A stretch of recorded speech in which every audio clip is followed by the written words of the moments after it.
É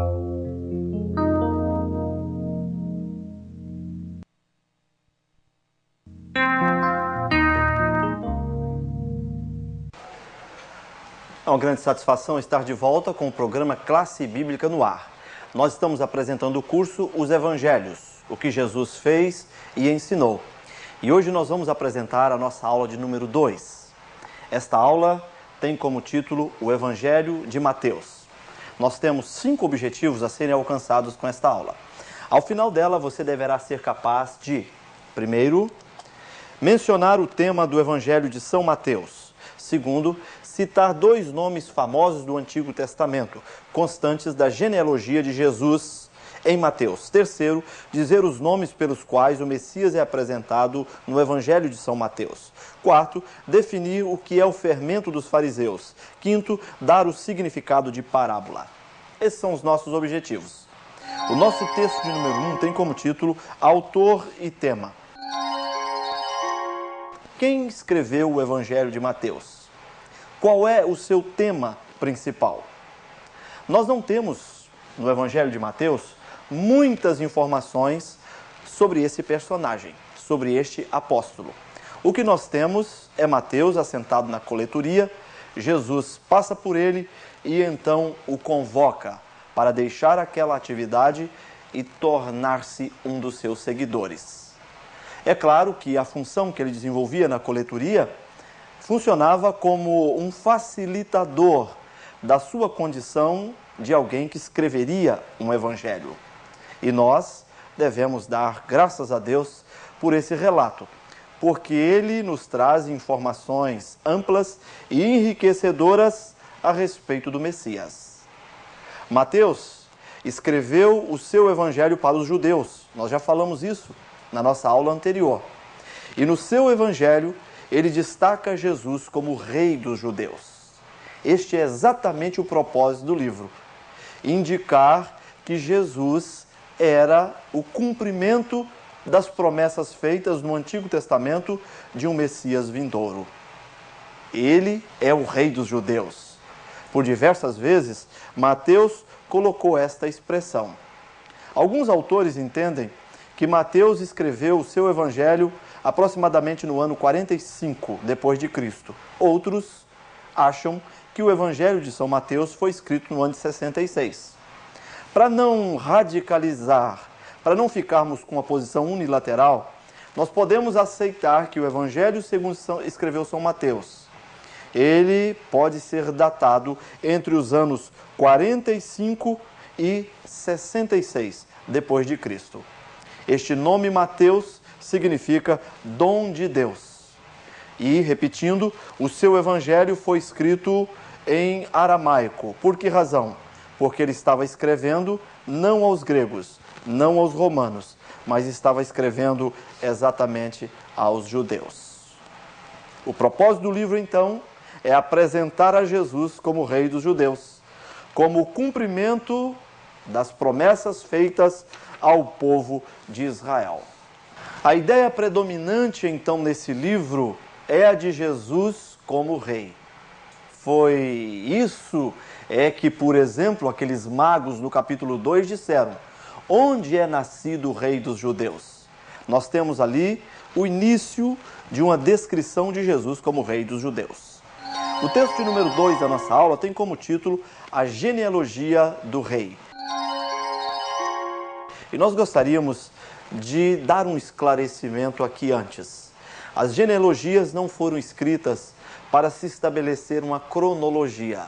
Existem alguns teólogos extremamente conservadores que, por medo da teoria de Charles Darwin, estabelecem que o homem surgiu nesse planeta 6.000 anos atrás e fazem uso das genealogias. Esse é um grande erro, porque as genealogias não foram escritas com esta finalidade. As genealogias bíblicas foram escritas para preservar a árvore genealógica das famílias de Israel e, mais do que isso, as genealogias foram escritas para preservar a linhagem do Messias. É muito interessante que apenas Mateus e Lucas traçam a árvore genealógica de Jesus. Lucas leva esta árvore genealógica até Adão. Mateus, ele começa com Abraão, passa por Davi e chega em José, marido de Maria, pai de Jesus. E isto é significativo para nós. Os personagens mais importantes na genealogia de Jesus, traçada por Mateus, são Abraão e Davi. E isto é emblemático. Há uma razão muito especial para isso. É que, vinculando Jesus a Abraão, Mateus destaca que ele é o cumprimento das promessas que Deus fez a Abraão no capítulo 12 de Gênesis. Ele é o Messias vindouro. Destacando Davi, Mateus está indicando que Jesus é sim o legítimo herdeiro do trono, porque é um descendente de Davi. E mais do que isso, Jesus foi um rei superior a Davi, porque o reino de Davi foi temporário e o reino do grande Messias, ele é atemporal. Surgiu, sim, lá na Judéia, há aproximadamente 2000 anos atrás, mas jamais deixará de existir, porque é um reino superior. Alguns estudiosos afirmam que Mateus, ele permaneceu pregando na Palestina durante 15 anos e que ele morreu como Marte na Etiópia. São informações dadas por pessoas interessadas em vasculhar a tradição e livros no sentido de trazer informações que não estão exatamente na Bíblia, mas que são passíveis de serem verdadeiras a respeito dos seus personagens. Mateus, então, apresenta Jesus como o grande rei, o rei dos judeus, o filho de Davi. E o propósito deste evangelho é mostrar que aquele que estava nascendo de Maria não era outra pessoa, senão aquele no qual as promessas do Antigo Testamento, de um Messias vindouro, estava se cumprindo. O texto de número 3 da nossa aula tem como título O Rei Manifesto. Jesus nasceu em Belém, numa manjedoura, e nós temos no seu nascimento a primeira alusão a ele como rei. Aqueles magos que vieram do Oriente não vieram à procura de uma outra pessoa, a não ser à procura daquele que é nascido rei dos judeus. Nós temos, por exemplo, no versículo de número 17, 21 e 23, os nomes que o evangelista Mateus atribui ao Messias. Por exemplo, Cristo, no versículo 17, Jesus, no versículo 21, e Emanuel, no versículo 23. Qual é o significado desses nomes? Cristo significa ungido. É a forma grega do nome Messias. Jesus é a forma grega do nome hebraico Josué. E ambos significam Jeová é salvação. E Emanuel, no versículo 23, é uma alusão, por exemplo, a Isaías capítulo 7, versículo 14. O título Emanuel significa Deus irmanado conosco, isto é, Deus conosco. O capítulo 1, então, narra o nascimento de Jesus. No capítulo 2, nós temos a vinda daqueles reis magos, os magos que vieram do Oriente e que, guiados por uma estrela, chegaram até Belém, naquela estrebaria. E ali, numa manjedoura, deitado, encontraram aquela criança, que era o rei dos judeus. E o texto diz que eles tiraram dos seus tesouros ouro, incenso e mirra.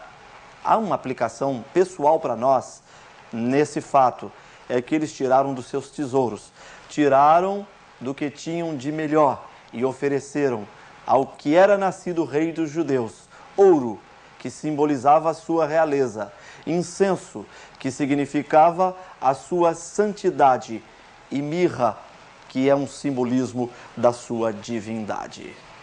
Algo que precisamos destacar, e que está aqui no início do Evangelho de Mateus, que é a figura de João Batista, o precursor do Messias. O texto traz algumas características aqui no capítulo 3. Era um homem rude, filho de Isabel. Isabel era prima de Maria, prima em primeiro grau. Logo, ele era primo em segundo grau do Messias. E ele veio ao mundo com uma missão muito especial, a de preparar o caminho para o Messias. Ele era o precursor do Messias. Era um homem rude porque se vestia de peles de camelos e se alimentava de gafanhotos e mel silvestre. E ele tinha uma única mensagem, era a mensagem do arrependimento, apontada para o Messias. E quanto a uma comparação sua com o Messias, ele dizia que ele tinha vindo para batizar com água, porém, aquele que viria após ele era superior. Ele sim batizaria o povo com o Espírito Santo e com fogo. E numa passagem, João diz que ele não era digno de, abaixando-se, desatar as correias das suas alparcas. João foi um personagem fundamental. No capítulo 4 de São Mateus, nós temos a tentação de Jesus. Ele é levado ao deserto para ser tentado pelo diabo. Ele já havia sido batizado por João Batista no capítulo 3. E ocorre aquela manifestação do Pai através de uma voz audível que dizia: "Este é o meu Filho amado, em ti me comprazo." E a presença do Espírito Santo na forma de uma pomba. Jesus é batizado então nas águas do Jordão por João Batista. Ali começa o seu ministério. Porém, antes de começar o seu ministério, após ter jejuado 40 dias e 40 noites, ele é levado ao deserto para ser tentado por Satanás. Alguns estudiosos entendem que Jesus não poderia cometer pecado, ele não poderia cometer nenhuma espécie de deslize moral. Contudo, essa ideia ela é rechaçada na presença da tentação. A grande pergunta seria: se ele não poderia cometer pecados e ceder à tentação, qual seria então o motivo dele ser tentado? Porque Mateus capítulo 4 se constitui num relato da tentação de Jesus. Nós cremos que ele poderia sim, porque era 100% homem. Era Deus, mas era também um ser humano completo, com todas as suas paixões, com todas as suas limitações. E o autor da carta aos Hebreus, ele diz que ele, a nossa semelhança, em tudo foi tentado, porém não pecou. O mérito de Jesus não ter pecado é exatamente esse. Ele estava como nós, equipado e com todas as condições de cometer erros e desvios. Porém, mesmo sendo tentado até a última instância, ele permaneceu firme. Satanás tentou a Jesus, em primeiro lugar, através de um apelo ao seu apetite físico.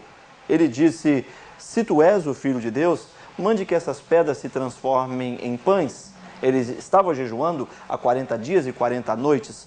Porém, Jesus responde: "Nem só de pão viverá o homem, mas de toda palavra que procede da boca de Deus." E então Satanás faz um outro apelo.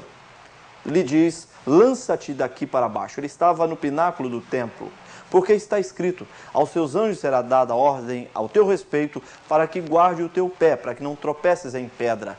E então o Filho de Deus responde: "Também está escrito: não tentarás o Senhor teu Deus." E esse também é uma verdadeira joia preciosa, porque não nos basta conhecer o que está escrito. Satanás sabe muito bem o que está escrito. E os diferentes segmentos religiosos heréticos na era moderna, no presente momento, também sabem o que está escrito. O que nós precisamos saber é o que também está escrito, porque isto é que fará a diferença na nossa vida. Por último, Satanás prometeu a Jesus, num apelo à sua natureza humana, todos os reinos deste mundo, se prostrado o Filho de Deus o adorasse. E então Jesus responde: "Só ao Senhor adorarás, só a Ele prestarás culto." E ordenou que Satanás se retirasse. E ele se retirou. E o texto de Mateus capítulo 4 diz que vieram anjos e adoraram ao Filho de Deus. O texto de número 4 da nossa aula tem como título o Rei Rejeitado. Jesus em si era o cumprimento das profecias. Foi isso que o anjo disse a Maria: "Ele salvará o seu povo dos pecados deles." Jesus veio para isso, como rei, para salvar aquela nação dos seus pecados. Porém, ele foi rejeitado pelos da sua própria nação. Havia um clima de rejeição completa a mensagem de Jesus, no sentido de que ele era o Filho de Deus, o cumprimento da profecia.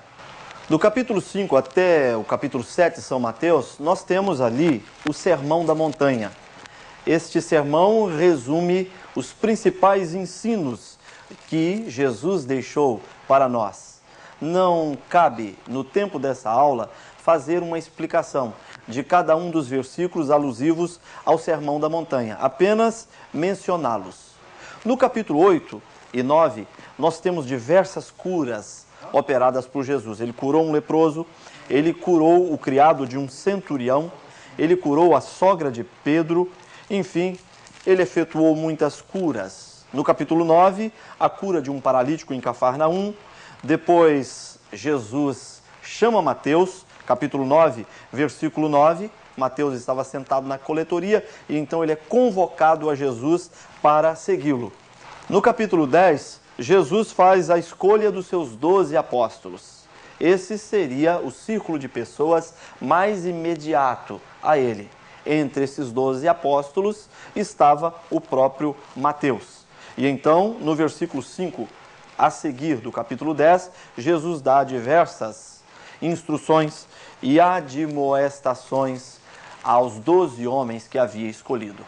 No capítulo 12, nós temos a rejeição de Jesus. Aliás, antes, no capítulo 11, Jesus faz algumas advertências a algumas cidades. Por exemplo, Betsaida e Corazim.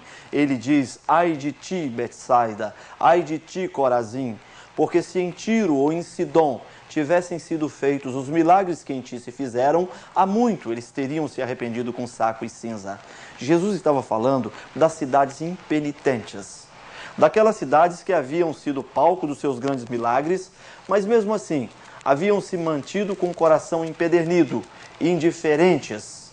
Então, isso mostra para nós que aquele que havia nascido rei dos judeus não foi exatamente recebido pelos próprios judeus. Ao contrário, ele foi rejeitado pelos seus conterrâneos. No capítulo 12 de São Mateus, é isso que nós encontramos. Jesus se fazendo senhor do sábado. E os fariseus, os escribas, cheios de ódio por causa dos seus ensinamentos, já começavam a montar um processo no sentido de prendê-lo e de levá-lo à morte. Ele cura pessoas nos sábados e então isso alimentava ainda mais o ódio e a rejeição que aqueles que representavam a religião oficial de então passaram a nutrir por ele. Havia no coração daquelas pessoas uma grande rejeição. Quem estava ali era o Filho de Deus, era o cumprimento da profecia. E ele, através do conteúdo dos seus ensinos, através da sua vida e através dos seus feitos, provava que ele realmente era o Filho de Deus. Porém, isso não era suficiente para aqueles que representavam a elite daquela nação. Ao contrário, a rejeição era algo crescente neles. Quanto mais Jesus se tornava conhecido do povo e arregimentava a multidão, maior era a rejeição e o ódio que eles nutriam por ele. Jesus é o Filho de Deus que veio ao mundo e Mateus tem a felicidade de traçar esse perfil do Messias com todo o cuidado, apontando para ele, para sua pessoa e apontando também para os grandes sinais que ele demonstrava entre o povo. Em Mateus capítulo 19, Jesus dá algumas instruções, desde o versículo 1 até o versículo 12, a respeito do casamento e do divórcio. E no mesmo capítulo, nos versículos 16 a 30, Jesus fala quanto ao recebimento da vida eterna. No capítulo 19, versículos 27 até o capítulo 20, versículo 16, Jesus fala a respeito das recompensas do reino de Deus. É claro que a missão de Jesus foi trazer uma mensagem alusiva ao reino de Deus. Os homens poderiam abrir os seus corações e receber em si o reino de Deus. O reino de Deus que tinha o seu cumprimento nele próprio, como rei prometido, como Messias prometido. O texto de número 5 da nossa aula tem como título As Parábolas de Mateus. Jesus falou por parábolas, principalmente no capítulo 13. Se você abrir a sua Bíblia, você vai encontrar aí diversas parábolas. Por exemplo, a parábola do semeador, a parábola do joio, a parábola do grão de mostarda, a parábola do fermento. São parábolas encontradas aqui no capítulo 13 de Mateus, a parábola do tesouro escondido, a parábola da pérola, a parábola da rede. São formas que Jesus usou naquele período de uma maneira abundante para ensinar verdades que as pessoas não iriam acolher, não iriam entender facilmente. Por isso, ele ensinou por parábolas. Às vezes ele desejava que um grupo de pessoas não entendesse exatamente o que ele estava dizendo, apenas os discípulos. Então ele falou por parábolas. Esse era um recurso de linguagem. Ele podia falar das coisas mais elevadas do reino de Deus, da vida eterna, utilizando as figuras e os simbolismos do mundo concreto, visível e conhecido daquelas pessoas. As parábolas eram, então, recursos de linguagem. Era uma forma utilizada por Jesus para veicular as verdades mais elevadas da fé cristã. E é bom lembrar que Jesus, acima de tudo, foi um grande mestre, o maior mestre que a humanidade já viu. Em Mateus capítulo 4, versículo 23, o texto diz: E percorria Jesus toda a Galileia, ensinando, pregando e curando toda sorte de enfermidades. Vejam que o ministério tríplice de Jesus começou exatamente com o ensino, porque ele era um grande ensinador e ele utilizava as parábolas para se tornar eficiente no seu ensino.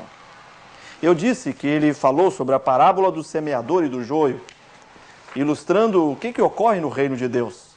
O semeador semeou o trigo. Veio o diabo e semeou junto o joio.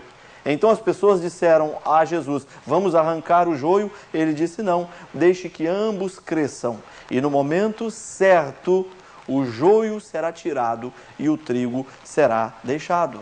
Mateus inseriu aqui no capítulo 13 do seu livro, por exemplo, a parábola do grão de mostarda e do fermento. Ambas simbolizam verdades sobre o reino de Deus. O grão de mostarda é um grão ínfimo, muito pequeno. E Jesus diz que, plantado, ele dá origem a uma árvore enorme, onde as aves podem abrigarem-se e podem construir os seus ninhos. Assim é o reino de Deus, que começa pequeno, mas torna-se grande. É só olharmos hoje para o número de pessoas que confessam o nome de Jesus. Esta é uma grande demonstração de que tudo começou com ele, há 2000 anos atrás, mas evoluiu, progrediu e transformou-se na grande igreja como a temos hoje. A parábola do fermento é muito simples de ser explicada. Jesus disse que um pouco de fermento leveda toda a massa. O reino de Deus é justamente isso. Um pouco dele, colocado na sociedade humana, leva o mundo todo a conhecê-lo como o único caminho para Deus. O que nós precisamos fazer, então, é pregar a respeito do reino de Deus. Um pouco desse fermento do reino de Deus aqui termina influenciando a humanidade como um todo. Mateus insere também a parábola do tesouro escondido.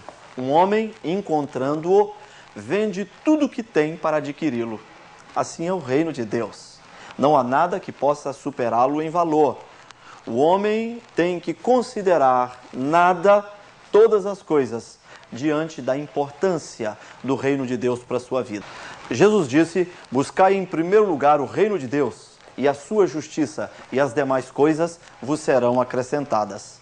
E no final do capítulo 13, Mateus conta a parábola da rede e a parábola das coisas novas e velhas, ambas proferidas por Jesus.